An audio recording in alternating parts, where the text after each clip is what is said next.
कल्याणमध्ये थरारक हत्याकांड। प्रियकराची हत्या करून प्रियसी फरार। बाथरूममध्ये पोत्यात सडलेला मृतदेह। पुरावे नष्ट करण्यासाठी 24 तास न सुरू ठेवला असल्याचा संशय। कल्याणच्या मलंग रोड परिसरातील नीलकंठ सोसायटीत एक धक्कादायक हत्याकांड उघडकीस आलाय। एका 37 वर्षीय युवकाची धारदार शस्त्राने हत्या करून त्याचा मृतदेह पोत्यात भरून बाथरूममध्ये लपवण्यात आला होता। पुरावे नष्ट करण्यासाठी आरोपी महिलेने बाथरूमचा नळ सतत सुरू ठेवला होता, असा गंभीर संशय पोलिसांनी व्यक्त केलाय। गेल्या 2 ते 3 दिवसांपासून संबंधित फ्लॅटमधून तीव्र दुर्गंधी येत असल्याची माहिती स्थानिक नागरिकांनी मानपाडा पोलिसांना दिली। पोलीस घटनास्थळी पोहोचले असता फ्लॅट बाहेरून बंद आढळला। दरवाजा तोडून आत प्रवेश केल्यानंतर बाथरूममध्ये एक पोते आढळले। पोते उघडताच त्यामध्ये एका युवकाचा सडलेला मृतदेह आढळून आलाय। पोलिसांच्या माहितीनुसार हत्या केल्यानंतर मृतदेह पोत्यात भरून बाथरूम मध्ये ठेवण्यात आला। दरम्यान बाथरूमचा नळ जाणीवपूर्वक सुरू ठेवण्यात आला होता। सततच्या वाहणाऱ्या पाण्यामुळे मृतदेह लवकर सडावा तसेच रक्तासह इतर महत्त्वाचे पुरावे नष्ट व्हावेत असा आरोपीचा हेतू असावा अशी शक्यता तपास यंत्रणा व्यक्त करत आहे।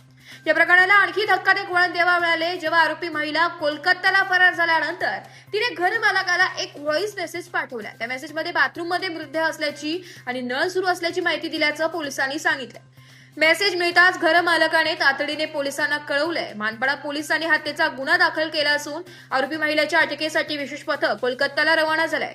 प्रेम संबंधातून हा खून झाला का याचाही तपास सुरू असून फॉरेन्सिक अहवालानंतर अनेक धक्कादायक बाबी समोर येण्याची शक्यता व्यक्त केली जाते। Bureau report, Titwala news, Titwala. क्या बताएंगे यहाँ पर? मानपाड़ा पुलिस स्टेशन हद में अडोली लोकल या जहाँ हम खड़े हैं वहाँ पर ये बिल्डिंग में रूम नंबर 104 यहाँ पर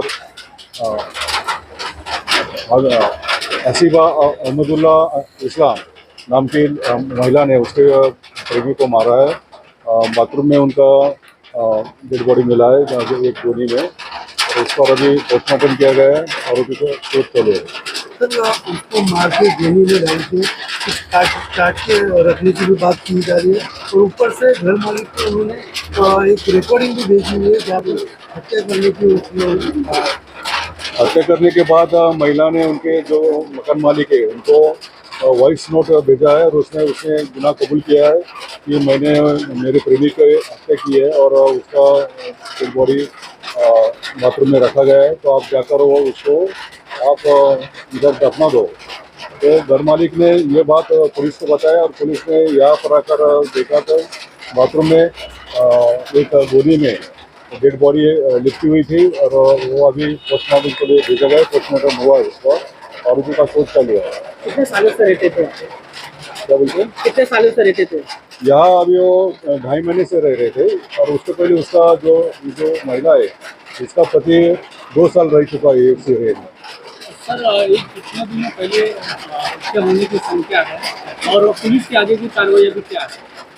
पुलिस अभी तफ्तीश करे, इसमें डिटेल सब निकाल रहे हैं और जल्दी हम आरोपी जो मुख्य आरोपी महिला उसको अरेस्ट करने वाले हैं।